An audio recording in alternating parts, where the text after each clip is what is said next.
She doesn't deserve this party, my mother-in-law said, pulling the cake away from my daughter. My little girl froze as guests stared. Then the doorbell rang. I knew this was. My name is Madison Carter, and I am 34 years old. I work as a school counselor, and most days I juggle other people's problems while trying to keep my own life together. My husband works long shifts, so I handle almost everything at home, especially raising our daughter, Lily. I grew up in a small, modest house where kindness mattered more than money, and my parents taught me that education can change any future. His parents never believed that. They are wealthy, proud, and obsessed with status. From the day I married into the family, they treated me like I did not belong.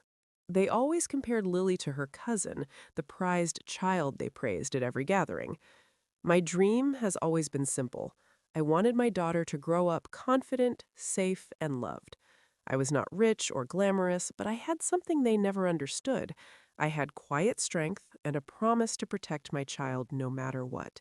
Even when it meant standing alone against them all, I was ready to fight for her. Always. If you have ever felt judged because of where you come from, this story is for you. Please subscribe and tell me in the comments, have you ever protected your child from family? Click hype and share your experience so we can support each other today. You are not alone. The party was supposed to be simple, but my mother-in-law insisted on hosting it in her huge house to impress relatives. The smell of expensive perfume and fresh flowers filled the air, but it made me sick. From the moment we arrived, she started criticizing everything. "These decorations look cheap," she said loudly. "Did you buy them from a discount store?"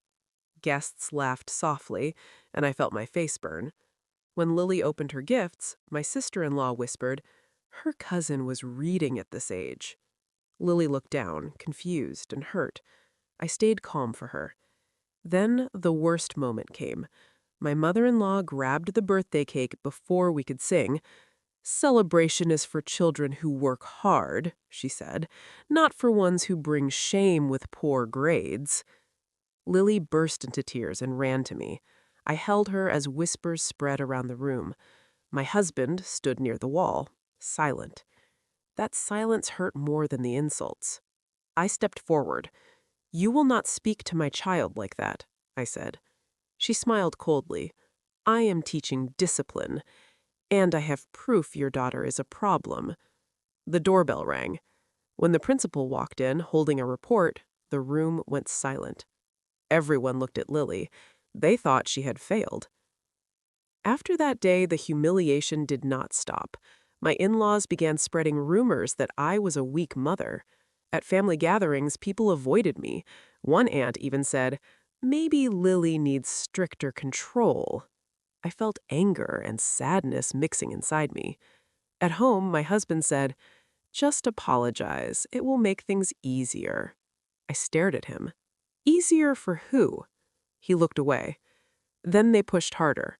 They offered to pay for a private school, but only if I stopped making decisions. "We know what is best," my mother-in-law said. I started documenting everything. Every insult, every threat, every call. I comforted Lily each night. "You are smart," I told her. "You are strong." She began smiling again, but I saw fear in her eyes. The principal called me and asked to meet privately. My heart raced. I felt alone, but something inside me changed. I stopped crying. I started planning. The more arrogant they became, the calmer I felt. They believed I had no power. They believed I would break. They were wrong. What they did not know was that I had been paying attention for months. As a counselor, I noticed strange pressure on teachers. Some students were ignored. Others were pushed forward unfairly. Lily's teacher once looked nervous and said, "There are things I cannot talk about." That stayed with me. I started observing more closely. Emails were sent late at night. Meetings happened without records. I saw patterns. I heard whispers. I had a plan they never saw coming. I began saving messages and recording conversations. My mother-in-law bragged about her influence in the school system. She thought I was too weak to fight back. I discovered payments, gifts, and threats used to push her granddaughter ahead and block other children. The truth was ugly. I stayed silent because I needed the right moment. I needed protection for Lily and other kids. The principal had started an investigation. That report was not about my daughter. It was about them. My mentor at work, a senior counselor named Diane, became my greatest support. She said, "Stay calm, collect everything. Truth wins when you are patient." She worked closely with the principal, building a case. Meanwhile, my in-laws kept humiliating me. At dinners, they spoke about transferring Lily as if I weren't there.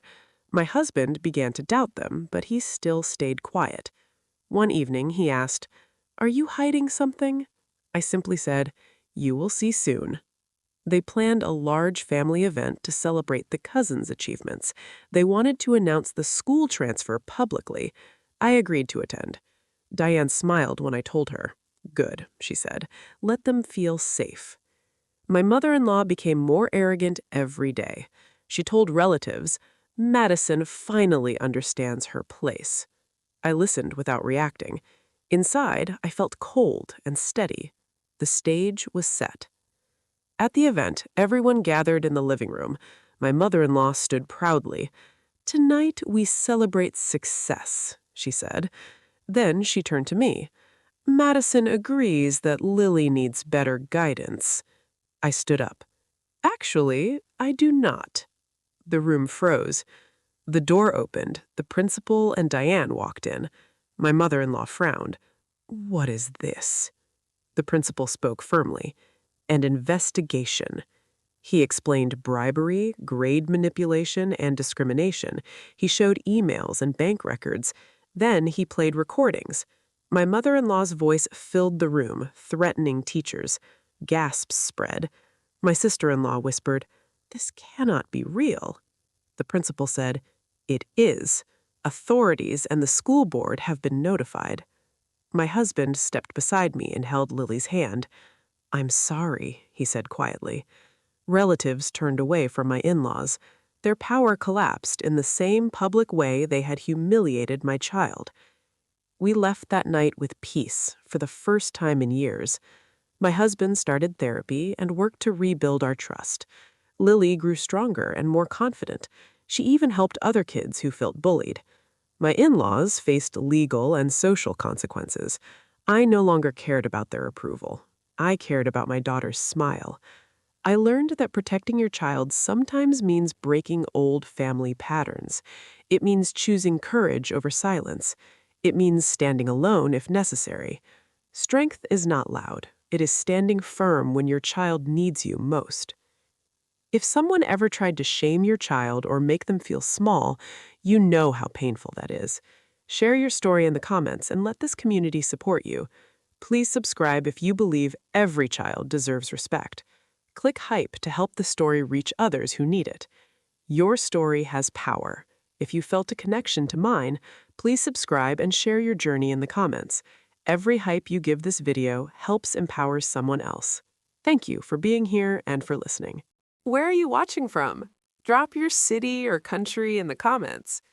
If this story touched your heart, like, subscribe, and turn on notifications for more stories about resilience, dignity, and quiet justice. Because some lessons don't come with applause. They come with peace.